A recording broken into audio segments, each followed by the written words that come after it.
Hello everyone. इस video में हम डिस्कस करेंगे टॉप 3 ट्रेडिंग इंडिकेटर्स। अब इंडिकेटर्स को समझने से पहले हमें ये समझना ज़रूरी है कि इंडिकेटर्स हमें बताते क्या हैं। So indicators are first derivative of price.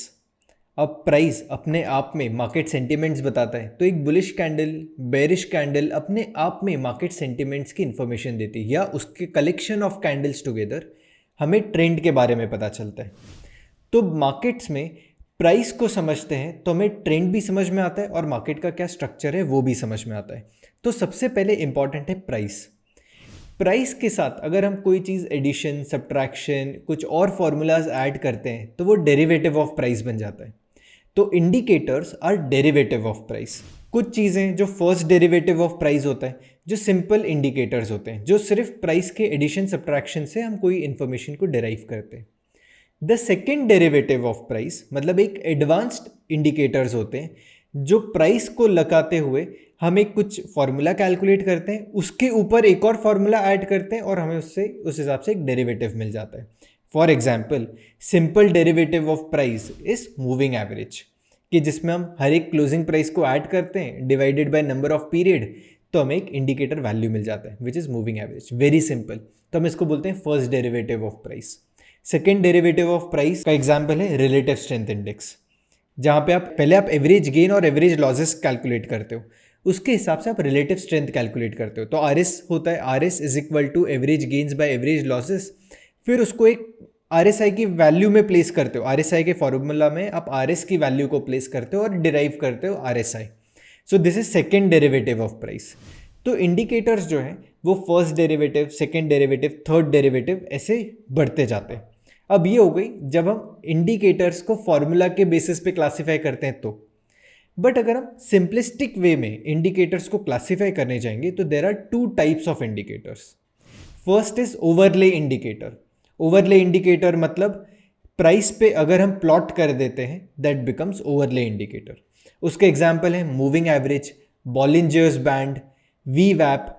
ये इंडिकेटर्स प्राइस के ऊपर प्लेस किए जाते हैं, प्राइस चार्ट पे प्लेस किए जाते हैं, तो इसलिए हम उसे बोलते हैं ओवरले इंडिकेटर्स, प्राइस के ऊपर लग जाते हैं।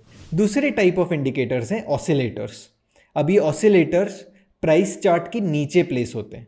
इसके एग्जाम्पल है R S I, A T R average true range, A D x, जो प्राइस के नीचे प्लॉट होते हैं, प्राइस के ऊपर प्लॉट नहीं किया जाता और ये ऑसिलेट करते हैं। तो दूसरे टाइप ऑफ इंडिकेटर्स होते हैं ऑसिलेटर। टेक्निकल एनालिसिस समझना थोड़ा स्कैरी हो सकता है क्योंकि there are so many indicators जैसे आरएसआई, बोलिंजर बैंड्स, एमएसीडी। इसी प्रॉब्लम को सॉल्व करने के लिए हमने टेक्निकल एनालिसिस को बहुत इजीली सिंप्लीफाई किया है into our course technical analysis, जिसका लिंक डिस्क्रिप्शन में है and you can subscribe with upsurge.club now. अब जो भी इंडिकेटर, जो कैलकुलेशन है, वो जनरली इन दो तरीकों में या दो तरीके के इंडिकेटर्स में क्लासिफाई हो जाते हैं। One is the overlay indicator जो प्राइस चार्ट पे लगेगा, और दूसरा है ऑसिलेटर जो ऑसिलेट करेंगे। अब ये हो गए जनरल टाइप्स ऑफ इंडिकेटर। अब अगर हमें इन सारे इंडिकेटर्स को क्लासिफाई करना है आगे जाते हुए, तो हम चार तरीके से उन्हें क्लासिफाई कर सकते हैं। सबसे पहला है ट्रेंड इंडिकेटर्स। जो इंडिकेटर ट्रेंड की इंफॉर्मेशन दे, मतलब प्राइस अगर ऊपर जा रहा है, अप्रिशिएट कर रहा है, मतलब ट्रेंड बुलिश है, तो उसे आइडेंटिफाई करने का एक तरीका होगा। जो इंडिकेटर्स ट्रेंड को बता रहे हैं वो ट्रेंड इंडिकेटर्स में आ जाते हैं। कुछ एग्जांपल्स हैं moving average, exponential moving average और super trend. They are part of trend indicators, trend family में आते हैं। दूसरे तरीके के इंडिकेटर्स हैं जिसको हम बोलते हैं मोमेंटम इंडिकेटर्स। मोमेंटम इंडिकेटर का मतलब ये होता है कि सिर्फ ट्रेंड को कंसिडर नहीं किया जाता है, बट वो ट्रेंड में कितना स्ट्रेंथ है वो कैलकुलेट किया जाता है, तो हम इसको बोलते हैं momentum indicators. R S I is part of momentum indicator. तो ये बताता है कि average gains divided by average losses क्या है, मतलब प्राइस अगर बुलिश है तो कितना स्ट्रॉन्ग बुलिश है, बेरिश है तो कितना स्ट्रॉन्ग बेरिश है। Similarly A D x is also part of momentum indicator.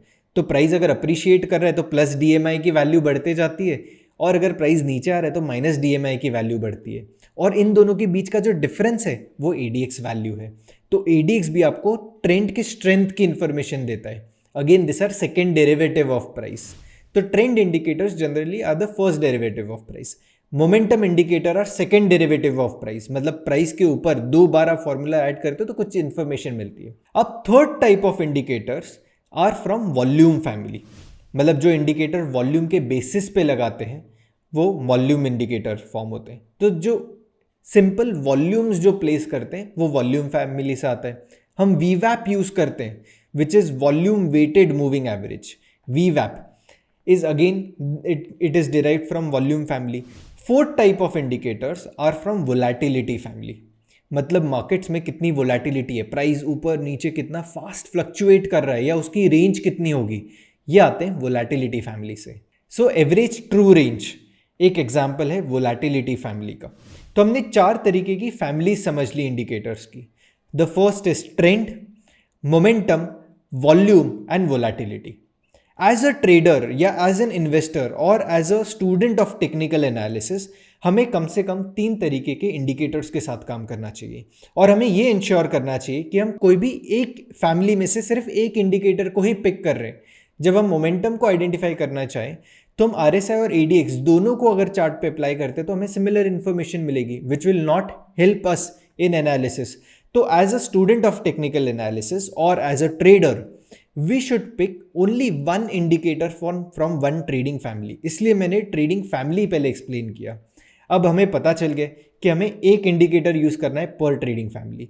इसका मतलब हमें ट्रेंड के फैमिली में से एक इंडिकेटर पिक करना है, मोमेंटम फैमिली में से एक पिक करना है, फ्रॉम वॉल्यूम एक पिक करना है एंड फ्रॉम वोलेटिलिटी हमें एक पिक करना है। अब as a trader I have a preference कि मैं सिर्फ 3 तरीके की फैमिली में से पिक करता हूँ। For me from trading family I generally tend to pick moving averages. Moving averages आपको डिराइव करता है या डिफाइन करता है कि ट्रेंड क्या है, क्योंकि हम ट्रेंड फैमिली से मूविंग एवरेजेस पिक कर रहे हैं।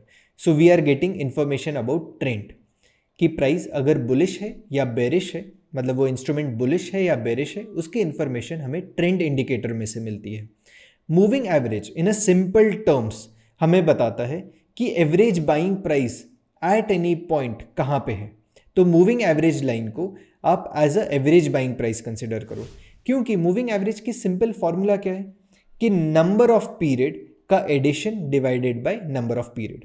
सो let's say we are calculating moving average for last 20 period.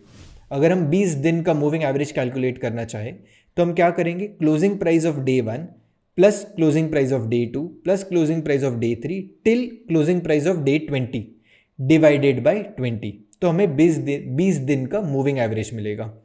तो this is simple moving average. अगर प्राइस मूविंग एवरेज के ऊपर ट्रेड कर रहा है तो ट्रेंड बुलिश हो गया, क्योंकि हम एवरेज बाइंग प्राइस के ऊपर ट्रेड कर रहे हैं, सो ट्रेंड बुलिश हो गया। वैसे ही अगर प्राइस मूविंग एवरेज के नीचे ट्रेड कर रहा है तो ये बता रहा है कि जो एवरेज बाइंग प्राइस है उसके नीचे प्राइस ट्रेड कर रहा है, इसका मतलब ट्रेंड बेरिश है। एक सिंपल ट्रेंड इंडिकेटर है, ट्रेंड के बारे में अच्छी इंफॉर्मेशन देता है। Lot of trading setups can be formed using simple moving average. मेरा course price action option trading strategy on Upsurge talks about moving average and the use of moving average. अगर आप ये कोर्स चेकआउट करना चाहते हैं तो link is in the description. The second type of indicator which I prefer is relative strength index. अब RSI momentum family में से आता है। मोमेंटम फैमिली आपको बताता है कि प्राइस कितना फास्ट अप्रिशिएट हो रहा है या कितना फास्ट फॉल कर रहा है बेस्ड ऑन द ट्रेंड। तो आपने फर्स्ट फैमिली से आपने ये सीखा कि ट्रेंड क्या है, कि प्राइस अगर ऊपर जा रहा है या नीचे आ रहा है, तो ट्रेंड बुलिश है या बेरिश है। फर्स्ट फैमिली में से हमें ये इंफॉर्मेशन मिल गई। अब अगर ट्रेंड बुलिश है या बेरिश है, ट्रेंड कितना फास्ट पिकअप कर रहा है, वो हमें पता चलता है मोमेंटम फैमिली से। तो RSI यूज किया जाता है इन कंजंक्शन टू ट्रेंड। अगर ट्रेंड बुलिश है, प्राइस मूविंग एवरेज के ऊपर ट्रेड कर रहा है और RSI की वैल्यू अभी 60 है, इसका मतलब पिछले 14 पीरियड्स में सबसे ज़्यादा जो स्ट्रेंथ है या सबसे ज़्यादा जो कैंडल्स फॉर्म हो रही है वो बुलिश कैंडल्स फॉर्म हो रही है, इसलिए RSI इज 60। अब simple way to understand RSI is 50 level is a neutral level. 50 के ऊपर जो भी वैल्यू है दैट इज बुलिश और 50 से नीचे जो है वो बेरिश है।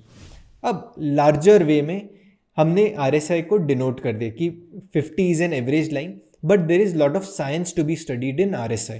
एक ओवरऑल व्यू में RSI अगर 50 के ऊपर है तो बुलिश है, RSI 50 के नीचे है तो बेरिश है।